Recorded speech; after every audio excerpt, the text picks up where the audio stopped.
Marami ang pagkakaibigan na nasisira ng dahil sa utang. May mga taong maamo kapag kailangan ng tulong. Ngunit mas mabangis pa sa hayop pagdating sa singilan. Patong-patong na utang ang mayroon si Sita sa iba't ibang tao na kilala niya. Matunog din ang pangalan niya pagdating sa utangan.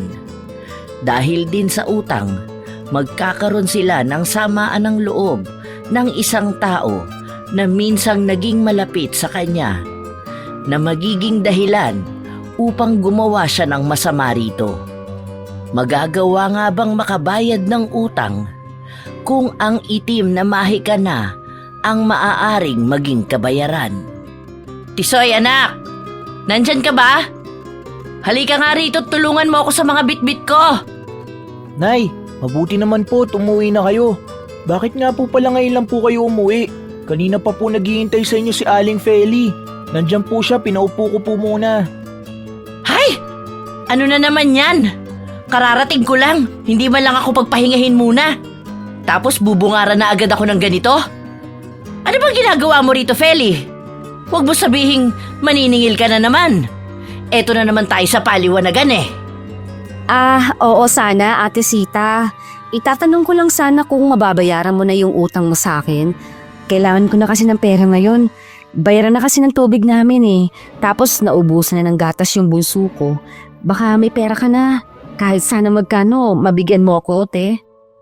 Eto na naman tayo, paulit-ulit na lang. Sinabihan na kita, Feli, na kapag may pera ako, babayaran kita. Mahirap bang intindihin ang pakiusap ko sa'yo? Akala mo naman tatakbuhan ka? Para sa maliit na halaga pinapakita mo tunay mong ugali. Kating-kati ka palagi maningil. Halos araw-araw ka nang nagpupunta sa bahay. Ano ba naman yan?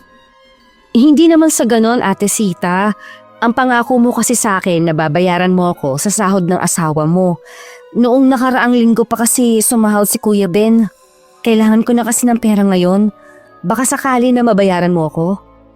Padabog na ibinaba ni Sita ang hawak niyang bag at sa mga mata niya ay bakas ang galit. Para bang bawat tingin niya ay nakakasugat. Wala ngang natira sa sahod ng asawa ko, di ba? Tingnan mo nga, dumidiskarte pa ako ng ipapangkain namin mamayang gabi. Tapos bukas papasok pa ang mga anak ko. Iisipin ko pa kung saan ako kukuha ng pera. Hindi ka man lang ba naaawa sa akin? Parang kailangan mo yatang makita na naghihirap na talaga kami para lang maintindihan mo. Babayaran kita. Baka ikamatay mo pa ang 1.5 na utang ko sa'yo. Huwag ka mag-alala. Hindi kita tatakbuhan. Ganoon ba, Ate Sita? Mga kailan mo kaya ako mababayaran? Ang tagal na rin kasi ng utang mo, mag-iisang taon na. Kahit sana hulugan mo na lang ako, para lang mabayaran mo na lahat. Kailangan ko lang kasi talaga ngayon eh. Basta, babayaran kita. Huwag ka na nga dumagdag sa iisipin ko, utang na loob, Feli. Ang dami ko na nga problema, dadagdag ka pa. Maghintay ka kung kailan ako magkakapera. Saka kita babayaran. Matuto ka naman maghintay. Buisit. Paano kaya yan? Kasi kailangan ng baby ko ng gatas eh. Tapos kailangan ko rin siyang ipa-check up. Yung pera sana na masisingil ko ang gagamitin ko. Baka naman kahit na magkano mabigyan mo ako, ate. Kung hindi ko lang kailangan, hindi ako maniningil. Ay, hindi ko na problema yan, Feli. Hindi ko obligasyon ng pamilya mo o anumang nangyayari sa anak mo. Kung hindi ka sana naging pabayang ina, sana hindi magkakasakit ang anak mo. Ikaw ang magulang. Problemahin mo yan. Huwag mo ipasa sa akin. Huwag mo idagdag yan sa mga problema ko, ha? Hindi porkit may utang ako sa'yo ganyan ka na magsalita sa akin. Ayusin mo nga yung pag-uugali mo. Nagtatanong lang ako, te. Kasi maayos naman ang naging usapan natin noong nangungutang ka sa akin. Nangako ka sa akin na babayaran mo kaagad. Pero hanggang ngayon kasi wala pa. Umiwas ng tingin si Sita dahil sa inis na nararamdaman niya. Umiling-iling pa ito na para bang dismayado siya sa mga binibitawang salita ni Feli. Alam mo, kaya ka siguro iniwan ng asawa mo kasi hindi ka makaintindi, no? Paulit-ulit na lang sinasabi sa'yo, Feli. Kapag may pera ako, magbabayad ako. Pero ngayon, may nakikita ka bang pera ko? Wala, di ba? Problemado pa nga ako sa panggastos ko sa pamilya ko eh. Kaya wala akong maibabayad sa'yo. Umintindi ka naman sana ng sitwasyon ng tao. Hindi yung gusto mo, ikaw ang iintindihin. Huwag ka masyadong makasarili. Pero kasi, Ate Sita, Wala nga akong pera eh. Gusto mo bang ipagsigawan ko pa sa mundo na wala akong pera? Ganyan bang sigawang gusto mo? Sige, iparinig na lang natin sa mga kapitbahay. Baka mapanatag ang kalooban mo at paniwalaan mong wala akong pera. huwag kang sumigaw, te. Sinasabi ko lang naman kasi may ipinangako ka sa akin. Pinanghawakan ko lang naman ang mga pinangako mo. Sana naman tuparin mo. Hay, nako. Heto na naman tayo. Hindi ko kasalanan na pinautang mo ko, ha? Tandaan mo yan, ikaw ang nagdesisyon na pautangin ako. Kaya huwag kang umasta na akala mo kung sino kang mapera para maningil ng utang. Masyado ka nagmamatigas eh. Hintayin mo kung kailan kita babayaran. Baka gusto mong hindi pa kita bayaran dahil dyan sa ginagawa mo sa akin. Tapos ano, gaganyan ka sa akin. Magpapaawa ka. Hindi yan uubra sa akin, ako. Masyado kang pa-victim. Pagpasensyahan mo na ako, te. Nagigipit lang din kasi ako. Kinakailangan lang talaga yung pera na pinautang ko sa'yo. Kung may pera lang sana ako ngayon, hindi naman kita sisingilin eh. Alam mo, Feli, sa ginagawa mong panghahara sa akin, binibigyan mo ako ng trauma. Alam mo, mamaya magkasakit pa ako sa ginagawa mong pang-i-stress sa akin eh. Paano kapag nagkasakit ako? Maaalagaan mo ba ang mga anak ko, Aber? Eh kung yung mga anak mo nga hindi mo maalagaan ng maayos. Pasensya na talaga. Sige, hintayin ko na lang ulit ang susunod na sahod ni Kuya Ben. Kahit maghulog ka na lang muna, te. Puro na lang pasensya. Palagi na lang kitang pinagpapasensyahan. Nauubos din ang kabaitan ko, ha? Masyado mo ako sinasagad, Feli. Sige, Ate Sita. Babalik na lang ako. Oo na, sige na. Saka ka na bumalik. Wala pa akong pera ngayon. Huwag ka singil lang singil. Akala mo naman napakalaking halaga ng inutang ko sa'yo eh. Halos araw-araw mo kong puntahan para singilin. Kung alam mo lang kung gaano ka nakakairita. Hindi ka na nga nakakatulong, dumadagdag ka pa sa problema ko. Sige, ate. Pasensya ka na ulit ha. Kailangan ko lang kasi. Salamat, te. Hindi maipinta ang mukha ni Sita habang nakasunod ng tingin kay Feli na palabas ng bahay niya. Umirap pa ito habang ang ngiwi niya ay umabot na sa tenga niya. Nang makaalis na ng tuluyan si Feli, umupo si Sita at nagpakuha ng tubig sa anak niya. Ikaw naman, Tisoy, bakit hinayaan mo pang maabutan ko si Feli rito? Sana sinabi mong wala ako. Kapag ganyan na may naghahanap sa akin, palagi niyong sasabihin na umalis ako. Hay nako, ang tanda niyo nang tatangan niyo pa rin utusan. Kanina ko pa po sinabi sa kanya yun, Nay. Kasong sabi niya hihintayin niya raw kayo eh. Hindi talaga makapaghintay mabayaran ng utang yung babae na yun eh. Kung makasingil, akala mo ikamamatay kapag hindi binayaran. Pasalamat siya nakakapagtimpi pa ako sa kanya. Tingnan mo, isang singil pa niyan sa akin, makakarinig na yan ng mga masasakit na salita. Bakit naman po kasi hindi niyo nalang bayaran, Nay? Kawawa naman si Aling Feli. Siya na nga lang ang nagtataguyod sa mga anak niya eh. Saka utang po yun. Nangako kayo sa kanya ng araw kung kailan niyo siya babayaran. Pero pinabalik-balik niyo na lang siya rito. Wala naman po kayong naibabayad sa kanya. Babayaran ko yun. Isa pa hindi ko kasalanan kung bakit mag-isa niyang tinataguyod ang mga anak niya. Kung ganyan ba naman ang ugali niya, talagang iiwanan siya ng asawa niya. Siya ang nagpautang sa akin. Dapat matuto siyang maghintay kung kailan ko siya babayaran. Mabait naman po si Aling Feli. Kailangan niya lang talaga ng pera, Nay. Sana naiintindihan niyo rin po ang kalagayan niya. Huwag mo nga akong pangaralan, bata ka. Hala siya, pumasok ka na sa kwarto mo. Basta tandaan mo kapag may naghahanap sa akin dito, palagi mong sasabihin na wala ako. Hayaan mo yung mga maniningil na yan. Maghintay sila kung kailan ko sila babayaran. Paano naman po halos lahat sila alam nang sasabihin namin? Hindi nga rin sila naniniwala kapag sinabi namin na wala ka rito sa bahay eh. Nakakahiya naman po, Nay. Basta sundin mo na lang ang inuutos ko. Masyado ka pang maraming reklamo. Ang simple lang ng sinasabi ko eh. Napailing na lang si Tisoy sa sinabi ng kanyang ina. Hindi niya gusto ang gawaing ganito ng kanyang nanay. Hindi pa nagtatagal ng ilang oras ang pananatili ni Sita sa bahay nila. Lumabas siya upang magpunta sa mga kapitbahay niya upang makasumpong ng mauutangan. May mga tumatanggi sa kanya at sa halip na magpakumbaba ay siya pa ang nagagalit. Ang ilan sa mga nilalapitan niya ay ang mga tao na may mga utang siyang hindi nababayaran. Hanggang sa may napilit siyang magpautang sa kanya. Oo nga, babayaran kita. Next week may loan ako sa lending, kaya maibabalik ko rin agad sa'yo. Gusto mo tubuan ko pa tong utang ko eh. Basta maghintay ka ha. Ayoko nang sinisingil ako, kaya hintayin mo na ako ang kusang magbayad sa'yo. Huwag mong gagayahin si Feli, hindi nakakatulog sa 1.5 na utang. Akala mo palaging tatakbuhan. Bago umalis si Sita, siniraan niya pa si Feli. Nagawa niya pang pagtawanan nito sa kabila ng kalagayan na inaabot ng dati niyang kaibigan. Madilim na ang paligid noong naglalakad si Sita pauwi sa kanilang bahay. Nang masalubong niya si Feli. Baka sa mukha ni Feli ang pagkabalisa at pag-aalala. Napansin naman siya kaagad ni Feli at bumaba ang tingin nito sa mga pinamalengke niya. Pero isinawalang bahala lang ito ni Sita. Nagpatuloy na siyang maglakad pauwi sa kanila. Kinabukasan, maagang umalis si Sita sa bahay nila para magsugal. Walang yan naman oh! Hinay-hinay naman kayo! Panalunin niyo naman ako! Kanina pa ako inaalat dito ah! Ikaw, umalis ka nga dyan sa likod ko! Kakasilip mo sa baraha ko, natatalo ako! Ang malas-malas mo katabi! O ano, game na! Balasahin niyo na yan!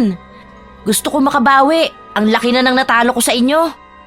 Tama ka na, Sita. Wala ka namang mailabas na panaya ngayon. Nalulugi kami sa'yo eh. Ayaw namin ng ganitong sugal. Nakakawalang gana ka namang kalaro. May pera ako. Hindi ko palang napapabariya. Nandun pa sa bahay. Mamaya ipapakuha ko kay Tisoy. Dalian mo na. Dami mo pang nirereklamo. Hindi pwede yan. Show money tayo rito. Alam mo naman na yan naman talaga ang usapan kanina pa. Naglabas ka nga ng pera, 500 lang. Ano naman ang gagawin namin doon? Ilang laro lang ang aabuti doon. Ayaw ko nga ilabas ang pera ko dahil baka mausog pa. Ang daming evil eye dito sa paligid. Gusto palagi ako nakikitang talunan. Sige na, balasahin mo na yan. Umiinit pa lang tayo sa laro. Hindi na! Huwag na lang tayo maglaro. Kami na natatalo sa'yo. Hanggat hindi ka naglalabas ng pera mo panlaro, walang matutuloy na sugal. Tama na to. Hahanap kami ng bagong kalaro. Niligpit ni Beng ang baraha, saka sila lumipat ng pwesto. Naiwan naman na mag-isa si Sita sa lamesa. Mainit ang ulo at dehado ang pakiramdam. Ang sasama ng mga ugali ng mga to? Eto sinasabi ko sa inyo tandaan nyo, kapag ako nakaluwag-luwag, wala akong tutulungan sa inyo. Ni isa sa inyo, walang makakatikim ng kahit na anong tulong mula sa akin. Tandaan nyo yan! Inis na umalis si Sita sa sugalan at umuwi ito. Sinubukan niyang kausapin ang iba pa niyang kakilala at nagbabaka sakali na mapautang siya ng mga ito, pero wala siyang napala. Ang iba ay sinisingil muna ang mga nauna niyang utang bago siya pautangin ulit. Mas lalong nakakainit ng ulo ang nangyayari sa kanya dahil wala na siyang hawak na pera. Ang huling pera niya ay natalo pa sa sugalan. Pwisit naman oh! Iba talaga nagagawa ng pera sa mga tao. Nakakalimot na kapag sila na ang meron, tapos hindi man lang makatulong sa iba. Ay nako, wala. Ganyan talaga ang buhay kapag mahirap ka. Wala ni isa ang gustong magpautang sa'yo. Weather lang ang buhay. Kilala ka lang talaga kapag may kailangan sa'yo. Ay, nako! May katagalan ding nakatingin sa kawalan si Sita nang may kumatok sa pinto. Ilang beses muna niyang pinakiramdaman kung sino yon, hanggang sa inutusan niya ang anak niya na silipin kung sino ang tao sa labas. Nang sabihin ng anak niyang si Feli ito, mas lalong nawala ng gana si Sita. Napaira pa ito sa inis. Pinasabi niya sa kanyang anak na sabihing wala siya roon, pero nagpumilit si Feli hanggang sa pinapasok na lang ito ng bata. Ano na naman ginagawa mo rito? Mamimilit ka na naman ba na maningil sa akin? Ano, uulit na naman tayo sa sasabihin kong wala pa akong pera? Gusto mo ba talaga na ipagsigawan ko sa labas na wala akong maibabayad sa'yo? Ang dami kong problema, Feli. Maawa ka naman sa akin. Huwag ka na muna ngayon maningil. Ano ba naman yan? Nakausap ko kasi si Kuya Ben kagabi. Ang sabi niya, mag-iiwan daw siya ng pera sa'yo panghulog. Baka pwede ko na makuha, te, para sana makapunta pa kaming center. Naawa na ako sa baby ko eh. Ang tigas ng ubo niya. Wala pa akong maipambiling gamot niya eh. Walang iniwan si Ben na pera. Masyado ka nagpapapaniwala sa asawa ko eh. Ang iiwan lang na pera nun sapat para sa bahay at sa mga bata. Oh, nakita mo pumasok ang mga anak namin? Malamang nagbigay ako ng perang baon nila. Alam ka namang unahin pa kitang bayaran kaysa sa pangangailangan ng mga anak ko. Ano ka, sinuswerte? Pero ang sabi niya Tanga ka ba talaga, Feli? Alam kong mahina ang kukote mo, kaya hindi mo ako masyadong naiintindihan. Tingnan mo na lang ang kalagayan ng pamilya namin para mas maunawaan mo ang sinasabi ko sa'yo. Ang dami kong mga anak, lahat sila nag-aaral. Ang asawa ko lang ang nagtatrabaho at maliit lang ang sahod. Tingin mo ba maisisingit pa kitang bayaran sa dami naming gastusin? Paulit-ulit lang tayo eh. Hindi ka ba napapagod sa ginagawa mo? Matapos na sumigaw ni Sita, tumahimik ang kapaligiran. May mga namumuong luha sa mga mata ni Feli, ngunit pinipigilan niya ang kanyang sarili na ilabas ang emosyon niya. Humingi ng tawad si Feli dahil sa istorbong nagawa niya kay Sita. Tanging pag-irap lang ang naging tugon sa kanya ni Sita. Kahit na anong pilit ni Feli, wala siyang makukuhang bayad o hulog man lang sa naging utang sa kanya ng dating kaibigan. Matapos ang kanilang usapan, tumalikod na si Feli para lumabas ng bahay. Mabigat ang kanyang dibdib. Puno ng emosyon at magulo ang utak sa mga problema na kinakaharap. Isarado mo yung pinto ng bahay paglabas mo. Simpleng instruction na lang yan, baka hindi mo pa maintindihan. Bubita! Paglabas ni Feli sa pinto, sakto naman na dumating ang isa pang maniningil ni Sita. Naroon din sa labas ng pinto ang Bombay na tinataguan niya. Hindi niya naaalala na ngayon ang hulugan niya roon. Katulad ng dating gawi ay nagtago siya sa ilalim ng lamesa, kung saan sinesenyasan niya ang anak niyang sabihin na wala siya at bumalik na lang sa susunod na singilan. Ginawa ito ng bata, ngunit hindi naniwala ang Bombay.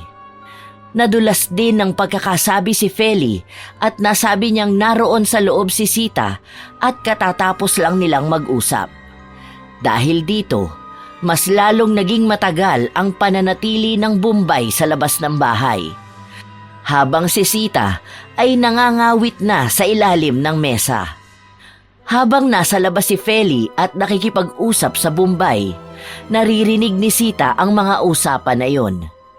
Naikwento ng Bombay na isang beses palang naghuhulog sa kanya si Sita at ang mga sumunod na hulugan ay palagi na lang sinasabi ng mga anak nito na wala roon ang kanilang ina. Naikwento rin ni Feli na may utang si Sita sa kanya at pahirapan itong singilin.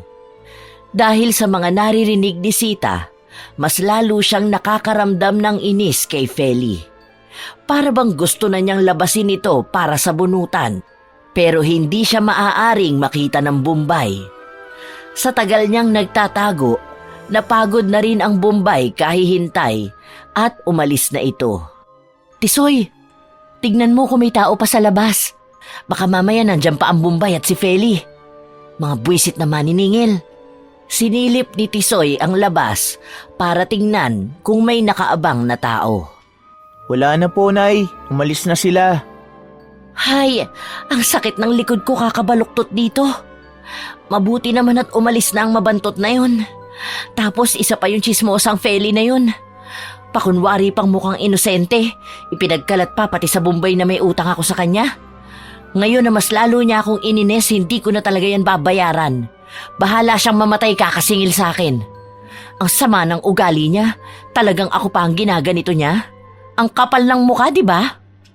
Nay, hindi ka pa po ba napapagod magtago sa mga pinagkakautangan mo? Tapos halos araw-araw may naniningil sa atin. Tapos si Aling Feli pa, halos araw-araw nandito para lang magtanong kung makakabayad ka na. Ang dami nilang naghahanap sa'yo palagi, Nay. Huwag mo akong pakialaman, Tisoy, ha? Mag-aral ka ng mabuti para yumaman na tayo at hindi tayo matahin ng mga tao. Oo, may utang ako sa kanila, pero hindi ibig sabihin na kailangan nila akong puwersahin na bayaran sila, aba. Maghintay sila kung kailan ako magbabayad. Humanda talaga yung Feli na yan sa akin kapag nagkita kami. Hindi yan nakakaintindi ng sitwasyon. Alam na nga niya na nahihirapan ako sa buhay. Kung makasingil pa, wagas. Akala mo ay napakalaking halaga ng perang inutang ko sa kanya. Ay, nakakainit talaga ng dugo. Napailing na lang si Tisoy sa mga salitang sinabi ng kanyang nanay. Hindi rin naman ito makikinig sa kanya kahit na anong sabihin niya rito. Lumilipas ang mga araw. Nagpupunta pa rin si Feli sa bahay ni Nasita pero hindi na niya ito hinaharap. Hindi niya ito pinapapasok sa bahay nila o kahit ang pagbuksan ito ng pinto. Ang sabi ni Sita, ito ang kanyang paraan para parusahan si Feli dahil sa pakikialam nito sa kanya. Isang araw, habang nasa sugalan si Sita, nakatayo siya sa likuran ng kumare niya, ay nabanggit nito sa kanya na nangungutang si Feli sa kanya at si Sita ang singilin para sa utang nito.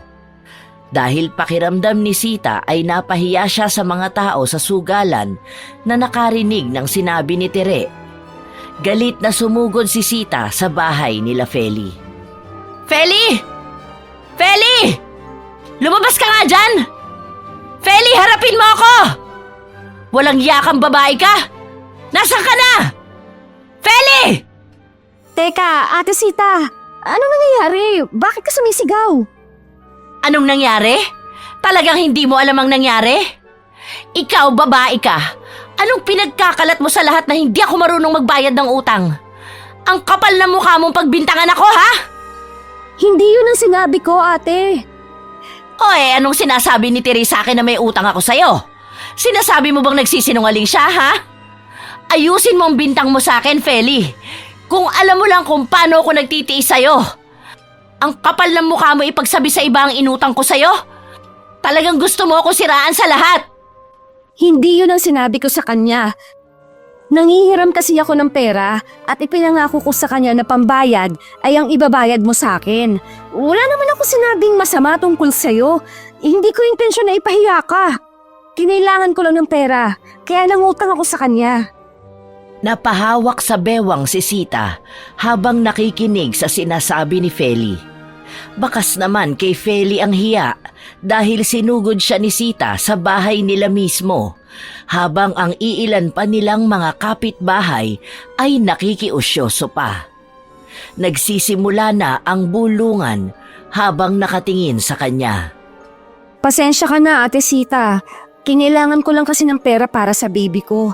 Pero maniwala ka, wala akong ibang sinabing masama tungkol sa'yo. Hindi ko naman gawain ang manira ng tao. Pagpasensyahan mo na talaga ako. Hindi mo gawain ang manira ng tao pero pinahiya mo na ako. Sinisira mo ang pangalan ko sa lahat na para bang tatakbuhan ko ang utang ko sa'yo. Sinabi ko naman na babayaran kita, di ba? Talagang doon mo pa sinabi sa mga kaibigan ko? Ang hina talaga ng kukote mo, Feli. Hindi mo na ako binigyan ng kahihiyan sa kanila. Ito ba magpapasaya sa'yo, ha?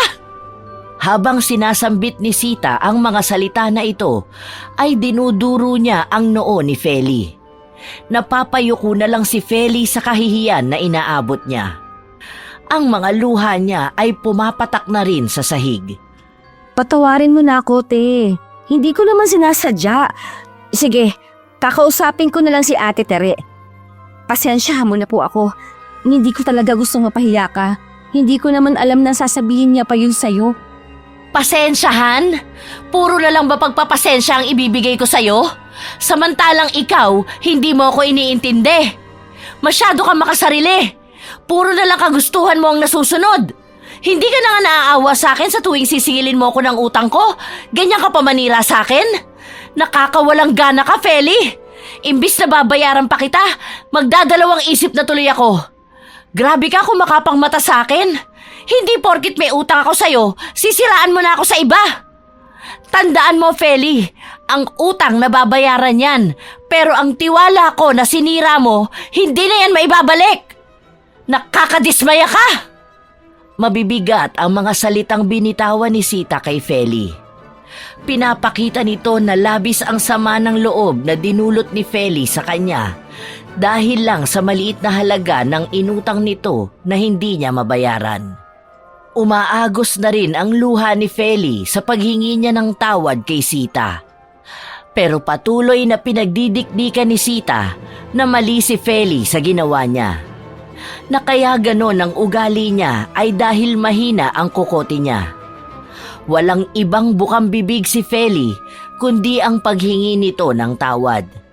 Kahit na nasasaktan na siya sa pangmamaliit ni Sita sa pagkatao niya. Nawala na ang katiting na respeto ko sa iyo, Feli.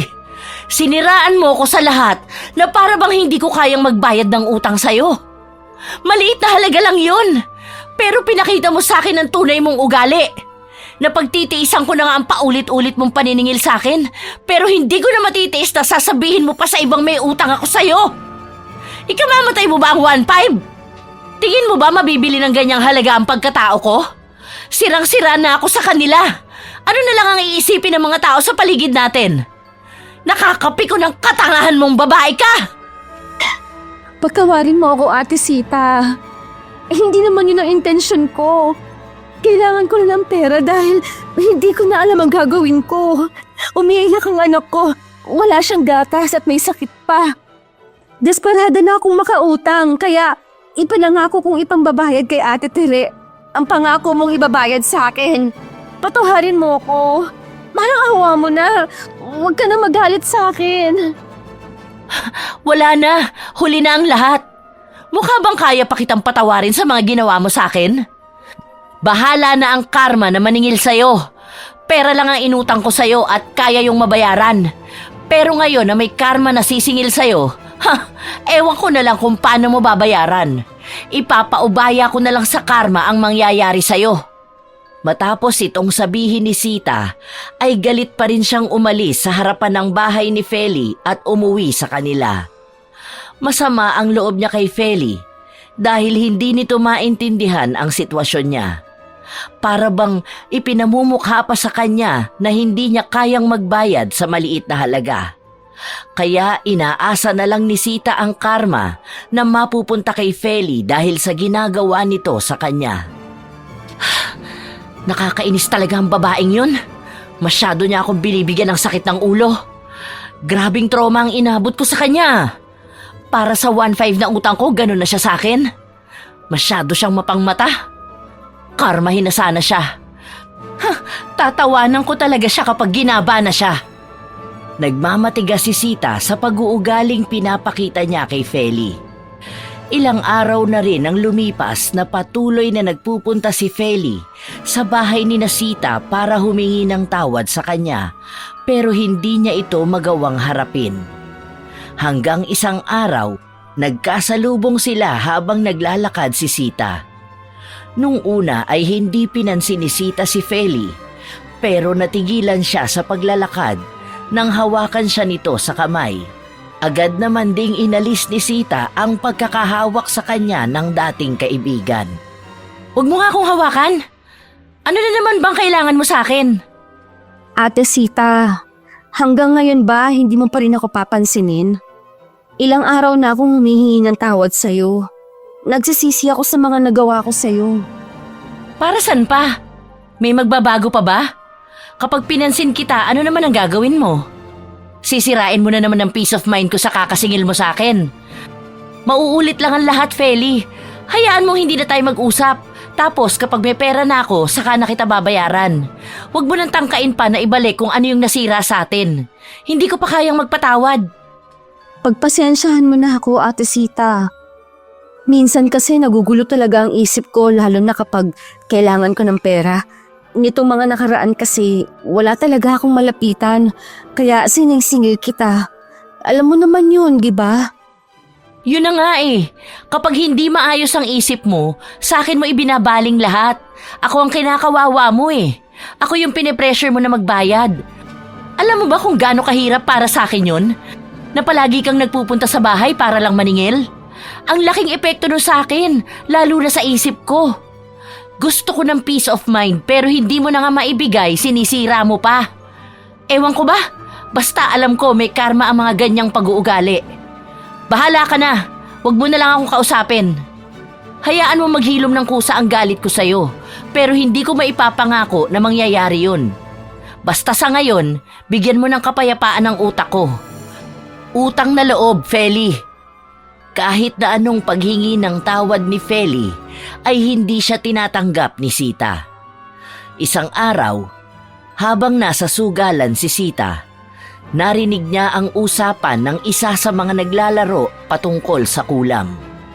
Narinig niya na nagpunta ang isa sa kanila sa isang mangkukulam upang ipakulam ang dating katrabaho ng asawa niya na hanggang ngayon ay nanggugulo sa kanila.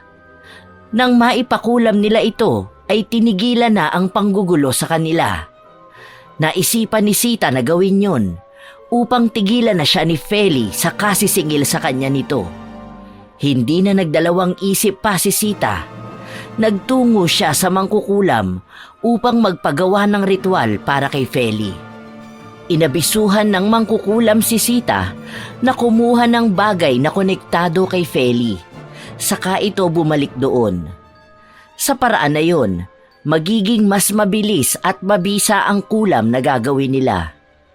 Umuwi si Sita upang umisip ng paraan kung paano siya makakakuha ng gamit ni Feli na ibibigay niya sa mangkukulam. Nay, nandito po si Ate Feli. Kanina ko pa po sinabi sa kanya na umalis na siya dahil wala kayo. Pero umiiyak siya. Kailangan niya raw ng pera. Hindi ko naman po alam ang gagawin dahil wala pa rin po si tatay. Hindi pa po umuwi. Ayan na naman ang perwisyo na yan. Halos araw-araw na lang nasa bahay ah. Oh, ano na naman ang gagawin mo rito? Manggugulo ka na naman sa akin. Wala akong ibabayad sa'yo. Bakit ba hindi mo hayaan na magkusa ako magbayad sa'yo? Ate Sita, kailangan ko lang talaga ng pera. Nasugod sa ospital ang anak ko. Nakautang na ako sa iba. Pero wala rin silang mga pera. Baka matulungan mo ko. Maawa ka na sa akin. Kailangan ko ng pera panggasa sa pagpapagamot sa anak ko. Sumahod ang asawa ko kahapon, oo. Pero naubos na ngayon. Wala akong natira. Sa iba ka na lang lumapit. Alam mo, hirap din kami sa buhay. Hala, sige na. Umalis ka na sa bahay ko at baka magpasok ka pa lalo ng malas. Ayoko sinasalubong ako ng problema. Kaya mong solusyonan yan mag-isa. Wala akong pera. Habang tinutulak ni Sita si Feli, pasimple siyang kumukuha ng buhok nito. Itatabi niya ito para may magamit siya sa pinapagawa niyang kulam para dito. Wala nang ibang naiisip si Sita kundi ang paghihiganti niya kay Feli. Ni hindi niya pinansin ang problema ng dating kaibigan. Mas inuna pa niyang kumuha ng buhok dito kaysa ang patahanin ang pagtangis nito. Ayan, nakakuha na rin ako ng buhok mo. Siguro naman mananahimik ka na sa panggugulo mo sa buhay ko. Para naman manahimik ka, hindi yung singil ka ng singil sa akin. Nakakasawa pa ang mga padrama sa akin, hindi maghintay kung kailan babayaran. Nagbalik si Sita sa bahay ng mangkukulam kung saan ibinigay niya ang huling bahagi ng gamit para sa ritual. Ang ginamit nilang klase ng pangkulam ay ang tinatawag na laga, kung saan inilagay ang litrato ni Feli kasama ang buhok nito sa palayok na pinaglagaan ng iba pang mga dahong sangkap. Habang niriritualan niyo ng mangkukulam, ay itim ang usok na lumalabas mula sa palayok. Nakatingin lang si Sita habang ginagawa ito ng mangkukulam. Nakakaramdam siya ng tuwa dahil sa wakas ay makakaganti na rin siya sa ginawa sa kanya ni Feli. Nang matapos na sila sa ritual, inuwi ni Sita ang garapon na pinaglagyan ng tubig kasama ang mga gamit na inilaga nila sa palayok. Ito ang bagay na magsisilbing sandata ni Sita para sa dati niyang kaibigan. Ayan, siguro naman mananahimik ka na sa mga paniningil mo sa akin. Salamat naman at may karma na rin na nangyari sa'yo. Masyado ka kasi kung maningil, hindi mo na iniisip ang nararamdaman ng taong pinautang mo. Lahat naman tayo naghihirap eh. Alam ko na, dito ko na lang muna sa ilalim ng kama ko ilalagay ang garapon. Bawal kasi itong mabuksan eh. Ay, excited na akong malaman kung anong mangyayari sa kanya. Sa araw din mismo na yon, nakaramdam ng sakit si Feli. Nagpapawis ang balat niya at para bang napapaso siya sa sarili niyang pawis. Nakakaramdam din siya ng kakaibang sakit ng ulo na halos humiwalay na ang anit niya. Ilang araw na ring payapa si Sita dahil walang Feli na iniiyakan siya para lang makabayad ng utang. Dahil hindi naman kalayuan ang bahay nila Feli, sinasadya ni Sita na dumaan sa bahay nito para makibalita sa mga nangyayari. Gusto niyang makita mismo ng mga mata niya ang kinahantungan ng dating kaibigan. Hala, ano nangyayari sa'yo, Feli? Bakit hindi ka na makatayo dyan? Nakaratay ka na sa higaan mo. Hayl, grabe pa ang pinayat mo ah. Anong nangyayari sa'yo? Kawawa ka naman. Hindi ko alam, Ate Sita. Basta bigla na lang akong nanghihina. Kapag pinapawisan ako, sumasakit ang balat ko. Nawawalan din ako ng gana kumain. Naawa ako sa baby ko. Hindi ko maalagaan. May sakit din siya. Hindi ko alam kung tatagal pa ba akong mabubuhay. Kaya hindi ko mapigilan na maiyak. Lalo na ang liliit pa ng mga anak ko. Ayan na nga ba ang sinasabi ko sa iyo eh. Hindi ba sinabi ko na darating din ang karma sa mga ginagawa mo sa akin? Oh, ayan na nga yun. Mukhang ginagaba ka na sa pagiging saki mo sa pera. Naku naman, kawawa ang mga anak mo. Ang babata pa nila. Ano nang mangyayari sa kanila? Tiyak mapapariwara ang buhay ng mga yan. Naku, grabe talaga. Hindi ko na alam ang gagawin ko. Bumabagsak na ang katawan ko. Wala pa kaming magamit na pera. Kaya hindi ako makapunta sa doktor. Wala akong malapitan na tutulong sa amin. Hindi ko mapigilan ang sarili kong hindi maiyak. Oh, baka ayang ka na naman sa paniningil mo sa akin ha?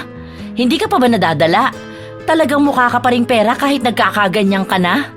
Dinadalaw ka na nga dahil concerned ang tao. Hihiritan mo pa ng paniningil mo.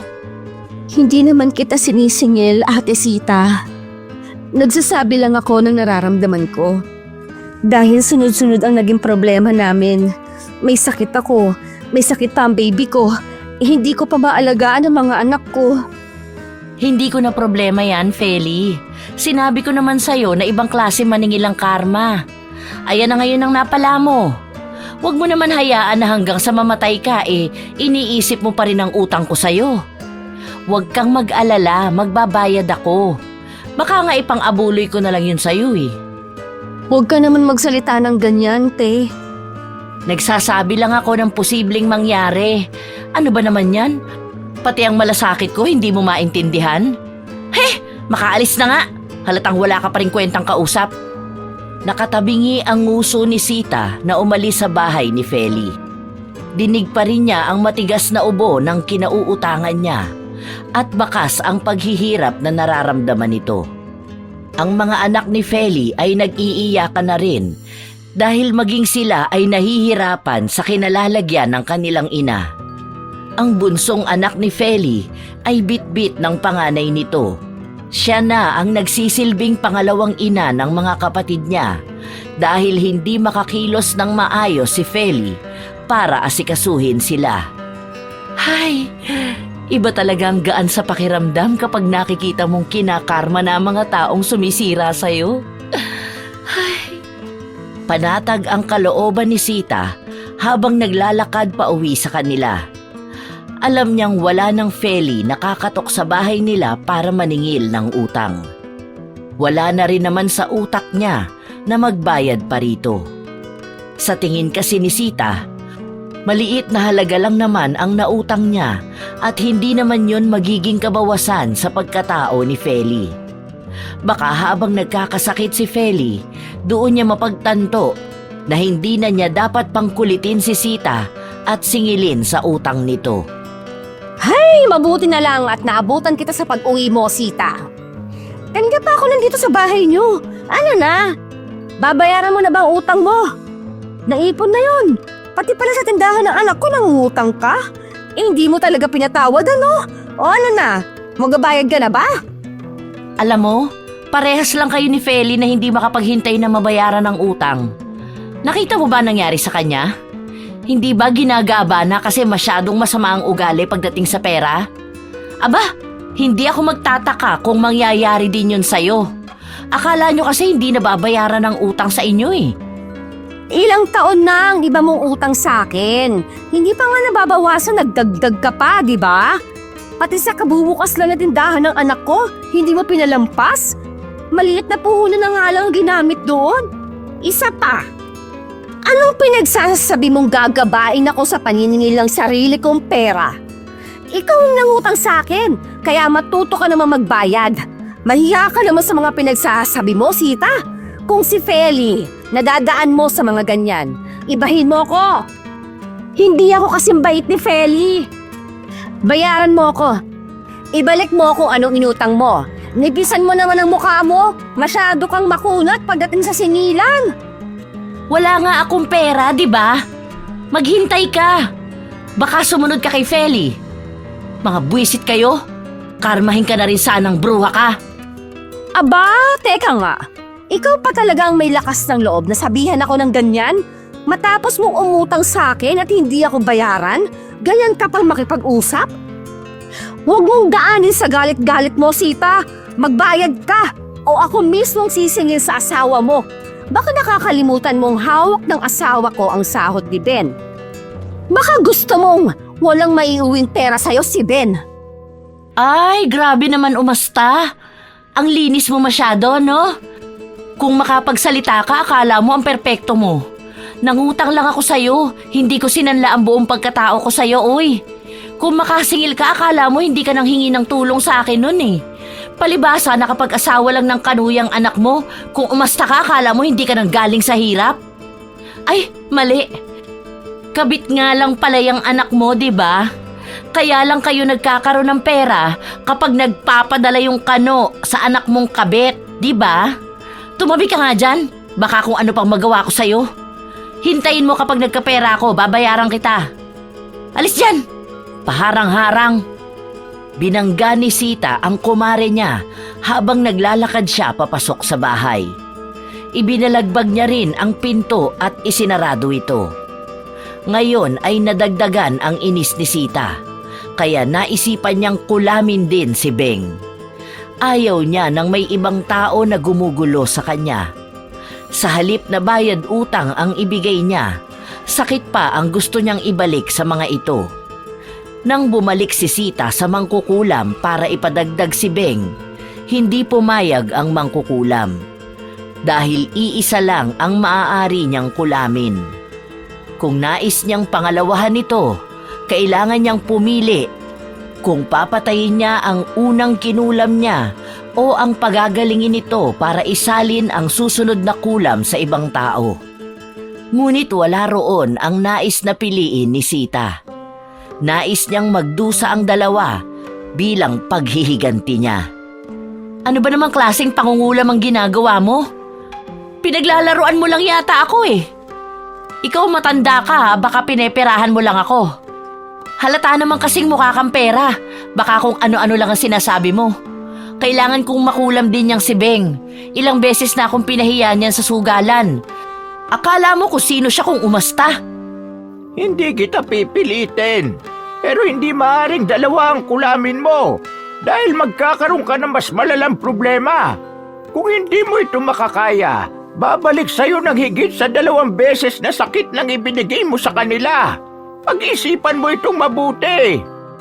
Basta, gawin mo na lang. Pwede naman kasi yan kahit na ilang tao ang ipakulam ko. Pasalamat pa nga na nagbabayad ako sa'yo eh. Basta gawin mo na lang. Eto ang buhok ni Beng. Ipapakulam ko siya kaparehas ni Feli. Mga walang pakinabang naman ang mga yan eh. Hilig lang maningil. Ang yayabang porkit may mga utang ako sa kanila. Ikaw ang bahala, pero pinagsabihan na kita. Hindi ako nagkulang sa babala na ibinigay ko sa'yo. Hindi ko nakasalanan kung ano pa mangyayari sa'yo. Dahil maaaring tatalab sa kanilang dalawa o babalik sa'yo ng doble. Ayusin mo na lang ang trabaho mo. Ikaw ang mangkukulam dito. Ikaw ang sumigurado na sa kanila talaga mapupunta ang kulam. Ang dami mo pang pagbabanta sa akin. Nagawa na nga ng unang beses kay Feli tapos bigla mo akong pagbabantaan. Ako'y nagpapaalala lang sa'yo. Dahil kung may mas mabigat silang labas sa mga ginagawa mo, mas mahihirapan kang tanggapin na sumpa. Pero base naman sa nakikita ko sa'yo, alam kong tatanggapin mo naman ang lahat. Hindi nakinig si Sita sa mga payo na sinasabi sa kanya ni Tatang Ibong. Buo sa kalooban niya na maparusahan ang dalawang taong nanggugulo ng buhay niya. Parehas lang ang naging proseso ng kulam kina Feli at Beng sa pamamagitan nito ng laga. Nang maibigay ang isa pang garapon kay Sita, ay umuwi na rin ito kaagad. Habang inaayos niya ang pagtatago ng garapon sa ilalim ng kanyang kama, narinig niya ang pagtawag ng kapatid ni Feli sa labas ng bahay. Tuloy-tuloy na kumakatok ang babae sa pinto at tinatawag si Sita. Dahil alam niyang may kinalaman ito sa paniningil ng utang niya, inutusan niya ang anak niyang patayin ang ilaw sa labas at ikandado na ang pinto. Sabihin niya rin daw sa babae na natutulog na ang nanay niya at hindi ito maaaring istorbohin. Walang balak si Sita na kaharapin ang kahit na sinong maniningil niya. Nay, parami na ng parami ang pumupunta sa bahay para maningil. Kanina nandito rin yung Bombay. Hindi na nga sila naniniwala sa amin eh. Pati kami nay nahihiya na. Kasi kahit sa school kapag nakikita nila kami, nahanap ka nila sa amin. Hindi mo ba talaga sila pwedeng bayaran, nay? Tapos si Aling Feli nakakaawa naman siya. Nandun lang siya sa kanila nakaratay oh. Habang ikaw pahirapang pa rin singilin. Akala ko ba maliit na halaga lang ang inuutang mo sa kanila? Bakit po hindi nyo mabayaran, nay? Ilang beses ko na bang sinabi sa'yo na huwag mong pakikialaman ng mga ginagawa ko? Hindi mo alam ang sitwasyon ko. Ako pa nga ang nahihirapan kesa sa kanila eh. Nakikita mo ba kung paano nila ako singilin? Naaawa ka sa kanila samantalang sa akin na nanay mo hindi. Binibigyan nila ako ng trauma. Naaapektuhan ang mental health ko sa mga ginagawa nilang paniningil sa akin. Nay, naaawa rin naman po ko sa inyo. Pero nakakaawa rin naman po yung mga pabalik-balik dito sa bahay. Tapos yung iba, ang tagal naghihintay dumating kayo. Mabuti nga po, mababait pa rin sila kahit na paano eh. Sana naman, Nay, magbayad na kayo ng utang sa kanila. Nagbibigay naman si tatay ng pambayad eh. Para naman mabawasan ang utang nyo po. Malaki rin ang pangangailangan ng mga taong nagpautang sa inyo. Halos lahat naman po ng tumutulong sa atin eh. Mga kapus din sa buhay. Basta. Sinabi ko nang wag mo ko sermonan.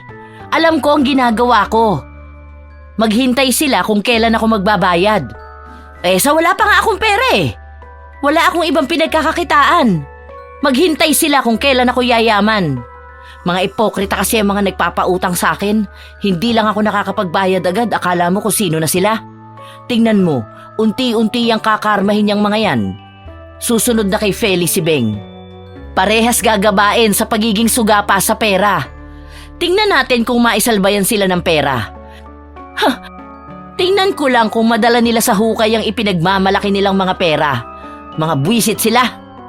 Sa inis ni Sita, pumasok siya ng kwarto at hindi na kinausap pa ang kanyang anak. Mabigat na paghinga lang ang binitawan ni Tisoy. Siya ang halos araw-araw nakakarinig ng kwento at pakiusap ng mga taong kinauutangan ng nanay niya. Kaya siya ang mas nakakaintindi sa mga ito. Pilit man niyang ipaintindi sa kanyang ina ang mga ito. Walang ibang nais na pakinggan si Sita, kundi ang sarili niya at ang baluktot niyang katwiran. Lumipas ang mga araw, walang nangyayaring masama kay Beng. Malakas pa rin ito. Habang si Feli ay tila ba unti-unti itong nakakabawi. Isang bagay na pinagtaka ni Sita. Hindi umaayon ang lahat sa mga plano niya. Nakakatayo ka na pala, Feli? Anong ginawa mo? Nagpatawas kasi kami noong nakaraang araw. Sinamahan ako ng kapatid ko. Hindi pa ako masyadong maayos, Ate Sita. Medyo nagre-recover pa rin ang katawan ko. Masakit pa rin naman ang balat ko kapag dumadampi ang tubig sa akin. Pero hindi na ako katulad noon na hindi talaga maipaliwanag ang nangyayari sa akin. Pero ang sabi naman ng albularyo, ginagawa na niya ng paraan ang lahat para tuluyan akong gumaling. Ang bilis naman mawala ng karma sa inyo. Ano nang balak mo niyan ngayon? Lalo andito ka na naman sa bahay ko. Ipagpapatuloy mo ba ang paniningil sa akin? Baka mas malala pa ang mangyari niyan sa'yo. Dapat kasi sa mga katulad nyo, hindi na gumagaling kapag ginagaba na. Kasi uulitin nyo lang ang kasamaan ng ugali ninyo. Tingnan mo na lang ikaw. Nandito ka na naman sa bahay ko para guluhin ang utak ko at magpumilit na bayaran ko ang utang ko. Hindi na, Ate Sita. Hindi na ako maniningil sa'yo. Hayaan mo nang naging utang mo sa akin at pasensya na nga pala sa mga nangyari noon. Hindi ko naman sinasadya na masaktan ka dahil sa paniningil ko sa'yo. Sorry ha, patawarin mo sana ako. Ay sus! Ngayon ka pa humihingi ng tawad sa akin. Kung hindi ka pa naratay sa higaan mo, hindi mo aaminin ng pagkakamali mo sa akin. Halata namang napipilitan ka lang din humingi ng tawad. Kaya nga ako humihingi ng tawad. Lumabas kasi sa pagpapatawas ko na may isang babae ang gumagawa ng hindi maganda sa akin. Kaya gusto kong maging maayos na ako ng tuluyan. Naisipan ko na baka nga sa sama ng loob mo sa akin ay may hindi ka magandang nagawa. Kaya ako na mismo ang lumapit sa'yo para humingi ng tawad. Pagpasensyahan mo na ako, Ate Sita. Aba! Ngayon pinagbibintangan mo na ako. Iniisip mong ako pa ang gumawa ng masama sa'yo? Ang kapal naman ang mukha mo ah. Paano kita patatawarin yan kung nagmamataas ka pa sa akin? Aba, paghinay-hinay ka sa pambibintang mo sa akin ha? Baka bukas niyan tuluyan ka ng hindi makatayo sa higaan mo. Ayusin mo yung mga lumalabas sa bibig mo, Feli. Hindi yun ang gusto kong iparating. Hindi naman sa pinagbibintangan kita. Gusto ko lang naman na magkaayos na tayong dalawa. Hindi na. Huwag ka na magsalita pa. Huwag ka na lang babalik dito sa bahay ko. Mamaya may dalhin ka pang kamalasan. Napagbintangan mo pa ako? Ako na nga ang naagrabyado, ako pang sisisihin mo bakit ka nakakarma? Wow! Naku naman, ang buhay talaga ng mga tao. Palaging minamaliit ang walang pera. Sige na, umalis ka na rito. Basta ako, wala akong masamang ginagawa sa kahit na sino. Hindi na pinakinggan pa ni Sita ang mga sinasabi sa kanya ni Feli. Hindi niya tatanggapin ang paghingi nito ng tawad. Gusto niya na paghirapan ni Feli ang kapatawaran na nais nitong makuha mula sa kanya. Tensyonado na si Sita na pumasok sa kanyang kwarto. Tinitingnan niya pa ang mga bote na nasa ilalim ng kanyang kama. Nawala ang tubig sa bawat garapon. Natuyo ito na kahit anong bakas ng tubig ay walang makikita. Mukhang gumagaling na nga si Feli ah. Saka bakit ganito? Ang akala ko pang matagalan ng magiging sakit niya. Niloloko ata talaga ako ng albularyo na yun ah. Pinirahan lang ako. Hindi pwede to. Babawian ko siya bukas. Ako pa talaga lolokohin ang matandang yun? Buisit na yan. Bakas ang inis sa mukha ni Sita habang hawak niya ang mga garapon.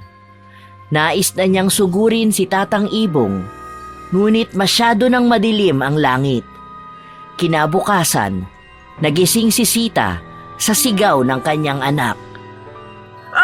Nay! Tulungan mo ako! Ang sakit! Ano tong nararamdaman ko, Nay? Nagmamadaling tumakbo si Sita patungo sa kwarto ni Tisoy. Ay, Diyos ko po! Anak ko, anong nangyayari sa'yo? Bakit nandiyan ka sa sahig? Nay, tulungan niyo po ako! Sobrang sakit ng balat ko! Pakiramdam ko sinusunog ako! Hindi ko na kaya, Nay! Ang sakit po! Pare-pareho sila ng mga nararamdaman. Parang sinusunog ang mga balat nila at kapag natatamaan ito ng hangin ay humahapdi. Ang sikmura nila ay parang babaliktad sa sakit.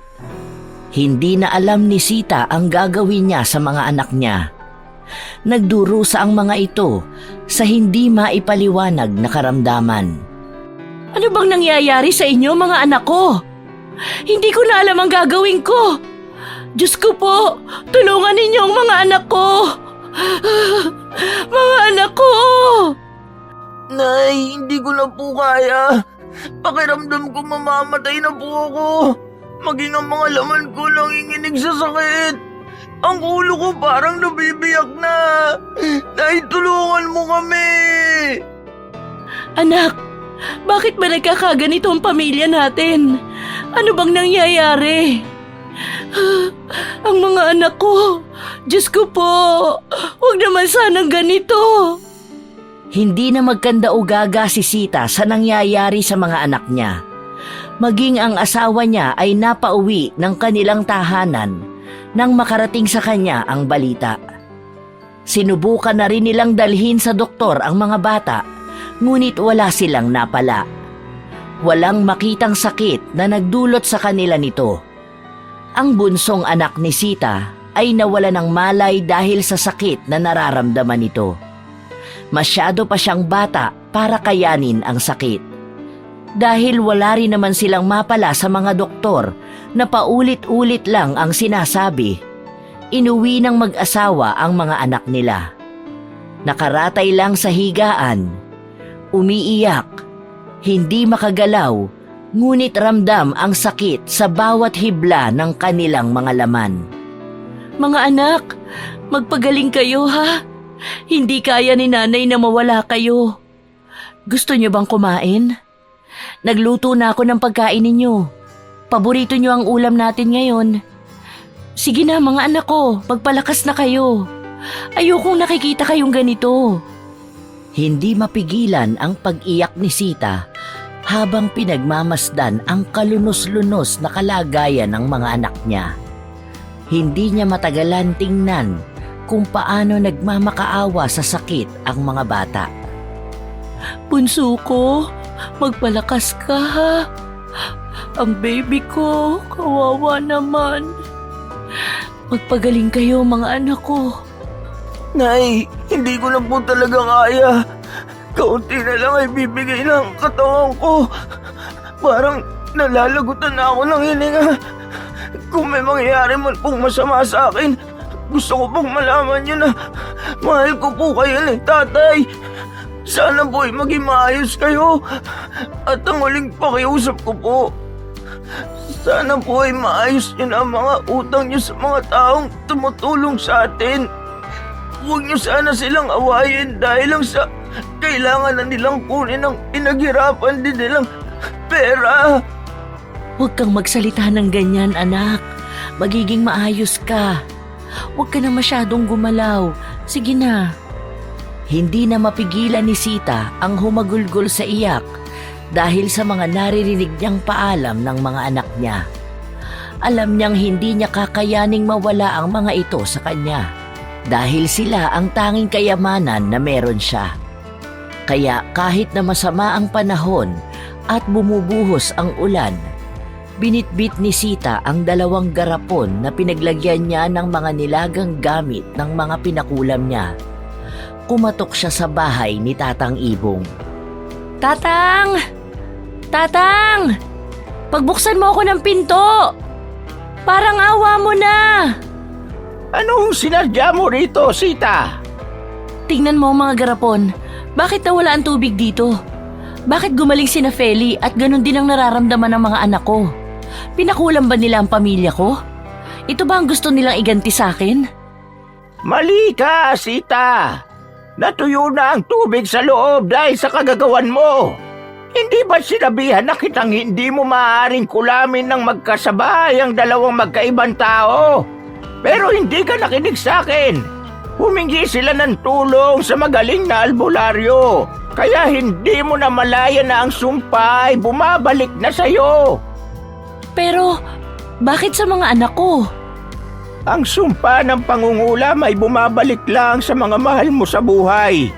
Kung hindi ito direktang babalik sa'yo, ito ay tatama sa mga taong mahal mo. At yun ang nangyari sa mga anak mo. Sila ang sumalo ng mga kasalanan mo. Kung ganon, gusto ko matapos na ang sumpa na ito.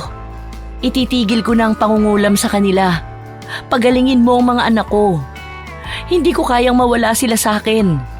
Sila na lang ang tanging yaman na meron ako. Mawawala pa ba sila? Hindi ko na mababawi pa ang kulam na ginawa ko. Dahil nabawi na ito ng mga gumabot sa mga pinakulam mo. Tinatamasa na ng mga anak mo ang pagbabalik ng kasalanan mo. Sila ang kabayaran. Hindi ba't binalaan na kita noong una na walang magandang maidudulot ang ginagawa mo sa kanila?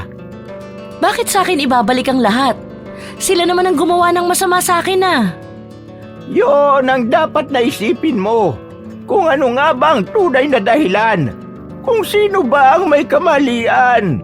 Kapag naging malinaw na sa'yo ang lahat, doon mo lang magagawang mapagaling ang mga anak mo. Sa'yo nagsimula ang paggamit ng itim na kapangyarihan. Alam kong ikaw lang din na nakakapag-isip ng paraan kung paano ito matatapos. Tulungan mo ko.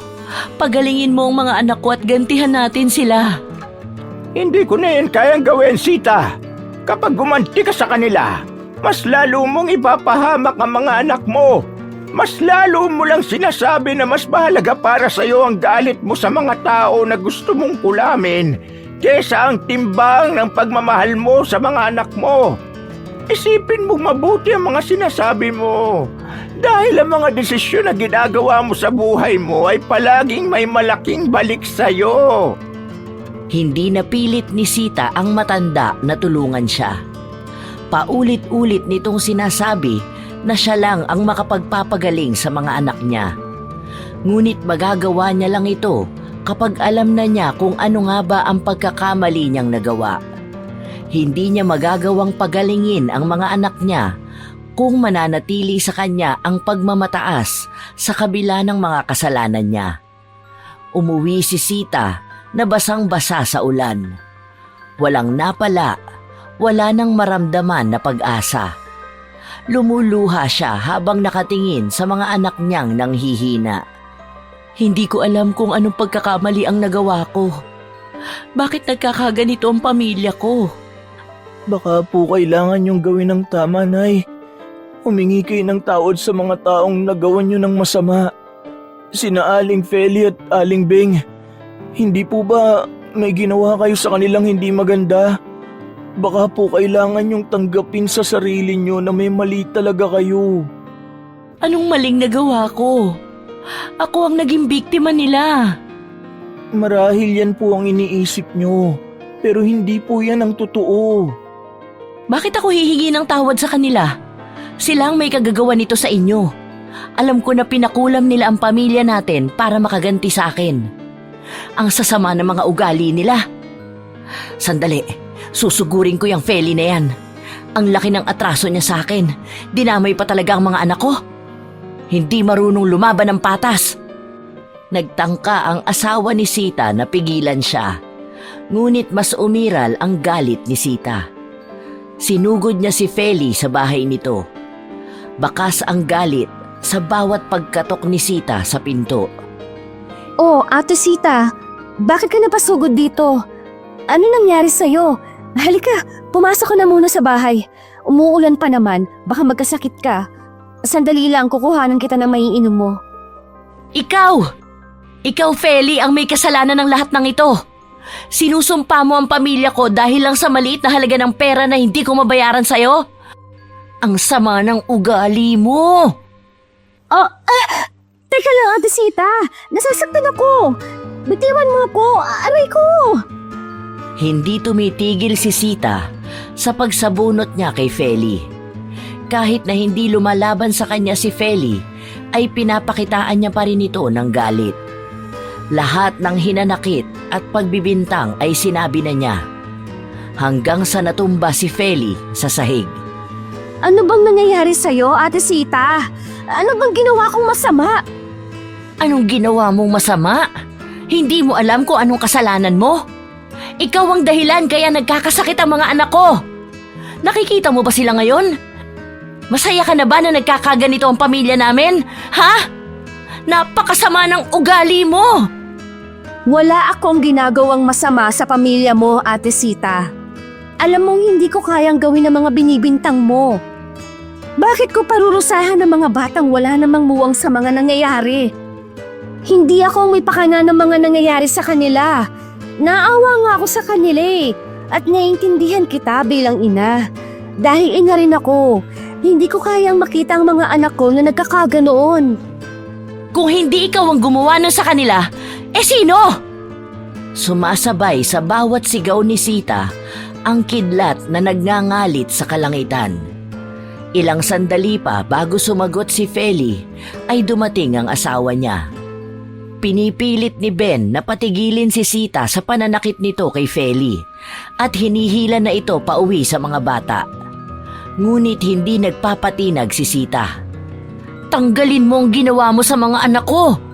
Bawiin mo ang mga yon. Alam mo, dapat una pa lang tinuluyan na kitang patayin nung pinakulam kita eh. Kung sana ganun ang ginawa ko, hindi na sana nagkakaganito ang mga anak ko. Ang ibig sabihin, ikaw ang nagpakulam sa akin? Kaya, ganun na lang ang naramdaman ko? Bakit, Ate Sita? Ano bang nagawa kong mali sa'yo? Dahil ba to sa utang na siningil ko sa'yo? Umabot pa talaga sa paggawa mo ng masama sa akin? Nakikiusap naman ako sa'yo ng maayos palagi. Ako pa ngang nagpapakumbaba, hindi ba? Pero bakit kailangan mo pang gawin sa akin yun? Kung alam mo lang kung gaano ako natakot para sa mga anak ko. Bata pa ang mga anak ko. Iniisip ko na paano kung nawala ako? Ano nang mangyayari sa kanila? Alam mo bang pakiramdam na yon? At ngayon yan ang gusto mong iparamdam sa akin kaya mo kinukulam ang mga anak ko? Gusto mo kong gantihan dahil lang sa utang na hindi ko nabayaran? Nakikita mo ba ang sarili mong kasamaan? Wala akong ginagawa sa mga anak mo, Ate Sita. Hindi ko alam na babalik sa kanilang mga ginawa mo sa akin. Isa akong ina na nagmamahal ng labis sa anak. Kaya, tingin mo ba kaya ng konsensya ko ang nangyayari sa kanila? Hindi ako may kasalanan ng mga nangyayari. Patuloy na nagmamatigas si Sita. Sinisisi niya lahat kay Feli ang mga nangyayari sa mga anak niya. Habang si Ben ay pinapaintindi kay Sita kung ano ba talaga ang mga nangyayari.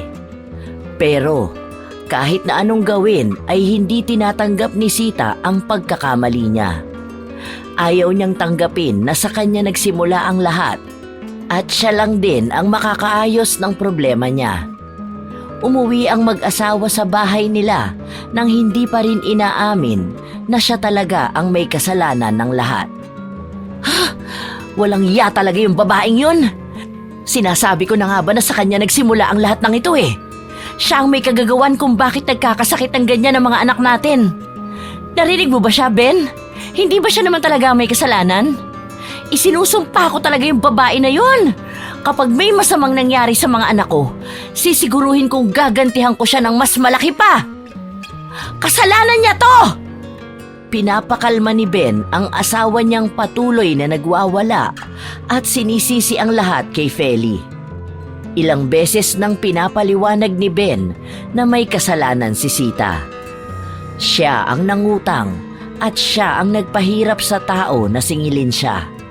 Tapos pinakulam niya pa ito at ngayon na bumabalik na ang karma sa kanya, ibinintang na naman niya sa iba.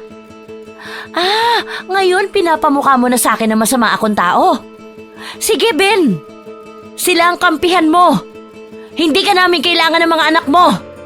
Dapat lang ay gumanti tayo sa lahat ng mga ginagawa niya sa atin. Bukas na bukas, ipapakulam ko ang mga anak niya. Tingnan natin kung hindi siya lumuhod sa harapan ko para lang patawarin siya. Nay, tama na po yan. Nahihirapan na po kami. Hindi na po namin kinakaya. Kung gagawa pa kayo ng isa pang kamalian, baka tuluyan na kaming mawala sa'yo. Tama si tatay. May mali ka naman talaga, Nay. Hindi pwede na palaging ibang tao ang sisisihin mo sa mga desisyon na ginagawa mo. Hindi palaging ibang tao ang magpapakumbaba at hihingi ng tawad. Maawa na po kayo sa amin. Palagi na lang pride niyong mahalaga. Mas pinapakita niyong hindi niyo kami mahali, kundi ang sarili niyo lang. Kung ganun nga po, baka kami nga ang sasalo ng karma niyo. Hanggat hindi kami nawawala, hindi niyo tatanggapin ang mga kamalian niyo. Sa sandaling tumahimik ang kalangitan, doon din natahimik si Sita. Doon lang pumasok lahat sa utak niya nang sa mismong anak na niya nanggaling ang mga salita. Kusa siyang kinalabit ng konsensya niya. Dahil tama naman ang mga sinabi ng bata sa kanya. Ilang tao na nga ba ang una niyang naagrabyado? Na kapag sinisingil siya ng utang ay siya pa ang mas nauunang magalit sa mga yon. Sa una ay para siyang isang maamong tupa na uutang ng pera. Ngunit di kalaunan ay magiging mabangis na hayop sa singilan. Ganito ang naging siste niya sa halos araw-araw niyang pangungutang. Wala ni isa ang binabayaran niya dahil iniisip niyang hindi niya yun pera, kaya wala siyang obligasyon na magbayad kaagad.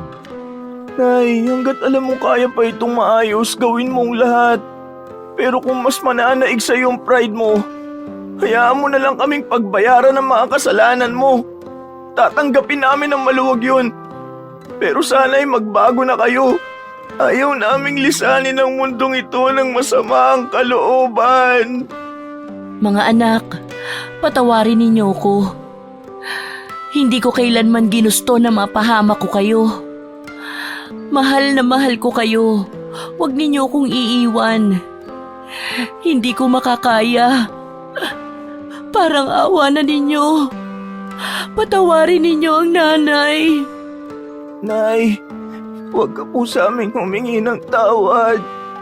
Doon ka po humingi ng tawad sa mga taong nagawan mo ng masama. Hindi na nakapagpatuloy pang magsalita si Tisoy nang umubo siya. Sa pagtagilid niya ay dugo ang lumabas doon. Mas lalong nabahala si Sita nang sumunod ang iba niya pang mga anak. Hindi na kaya pang magsalita ni Tisoy dahil pakiramdam niya ay kaunti na lang ang hininga na meron siya. Doon ay pumasok na sa utak ni Sita ang lahat. At sa pagkakataon na ito ay bumalik siya sa bahay ni Feli kung saan tila ba naghihintay pa rin sa kanya ang babae. Bakas ang pag-aalala sa mukha nito, nababalisa sa nangyayari sa mga bata. Dahil kahit na hindi intensyon ni Feli na sa mga bata bumalik ang ginawa ni Sita, yon ang kinahantungan ng kanilang mga kapalaran. Feli, maaari ba tayong mag-usap? Kumusta ang mga bata? Naging maayos na ba sila? Nag-aalala ko sa kanila, Ate Sita. Hindi ko mapuntahan ngayon ang albularyo na gumamot sa akin eh. Pakikiusapan kong gamutin ang mga bata. Alam kong ako lang ang makakagamot sa mga anak ko. Katulad ng sinabi ni Tatang Ibong. Hindi lang ako nakinig sa kanya dahil mas inuna kong magalit at ibaling ang lahat ng kasalanan sa ibang tao. Patawarin mo ko, Feli. Hindi ko sinasadya na masaktan ka dahil lang sa pansarili kong interes. Patawarin mo ko sa mga masasakit na salitang nasabi ko sa'yo. Pangako, babayaran ko ang utang ko sa'yo bukas. Ngayon ko lang napagtanto ang mga kamalian na nagawa ko. Ang dami ko palang tao na naagrabyado. Ang dami pala nilang nagawan ko ng masama. Nagsisisi na talaga ako. Hayaan mong bumawi ako sa'yo. Wala na yun sa akin, Ate Sita. Mapagpatawad akong tao. Sa katunayan, kahit na hindi kita narinig na humingi ng tawad, ay napatawad na kita ng ilang beses. Napakabuti mo palang tao, Feli. Binabaliwala ko ang mga taong nakakatulong sa akin. Ang dami kong taong nasaktan at nagawa ko pang ipakulam ka kahit na ako naman ang tunay na may kasalanan. Ngayon na binabawian ako, Saka ko lang napagtanto ang lahat. Hindi ko kayang mawala sa akin ang mga anak ko. Patawad talaga, Feli. Nakakahiya na humarap sa'yo, pero gusto ko talagang humingi ng tawad. Sorry, Feli. Sorry talaga. Hindi na umimik si Feli. Lumakad lang ito palapit kay Sita upang yakapin ito. Isang tanda na tunay ang pagpapatawad na ginawa niya rito. Nagawa na ni Sita na humingi ng tawad. Gawain na hindi niya talaga ginagawa simula pa noon. Dito niya lang napagtanto na mas magaan pala sa pakiramdam ang pagpapakumbaba, lalo na kung may kasalanan naman talaga siyang nagawa. Nang matapos si Sita na humingi ng tawad kay Feli, pinuntahan naman nito si Beng at inamin ang ginawa niyang kasalanan sa kanya at humingi rin ng tawad. Nakiusap si Sita na babayaran niya paunti-unti ang mga utang niya at sa pagkakataon na ito ay nagsasabi na siya ng totoo. Salamat naman at naging maayos na kayo mga anak ko. Hindi ko talaga alam ang gagawin ko kung napahamak na kayo dahil sa kagagawan ko. Patawarin niyo ko dahil nadamay ko kayo sa mga ginawa ko. Wala na po yun, Nay. Ang mahalaga ay nakikita na rin namin na nagbabago kayo. Maayos na kayong humaharap sa mga tao na pinagkakautangan nyo. Hindi nyo na sila inaaway at nakakapagbayad na kayo ng utang nyo. Masaya na po kami dun. Simula ng mga sumunod na araw ay naging maayos na ang kalagayan ng mga bata. Si Sita naman, nagagawa na niyang unti-unting bayaran ang mga naging utang niya. Mas nakakaluwag na rin sa kalooban niya ang mga nangyayari. Maging ang utang niya kay Feli ay nabayaran niya ng buo. Nagsimula na rin na magkaroon sila ng maayos na pagkakaibigan. Maraming tao sa paligid nila ang naninibago sa pagbabagong pinapakita ni Sita. Lalo pa at hindi na ganon katabil ang kanyang dila sa mga taong naniningil sa kanya ng utang. Ito na ang magiging magandang bagong simula para kay Sita. Kung saan niya napagtanto na walang magiging magandang dulot ang paggawa ng masama sa ibang tao dahil sa huli, malaki ang magiging balik nito. Maaaring hindi nga sa kanya, ngunit sa mga mahal naman niya sa buhay, na ang karma ay tunay na masakit kung pumitik. Ang mundo ang kusang sisingil sa mga pagkakautang na nais mong takbuhan at kalimutan.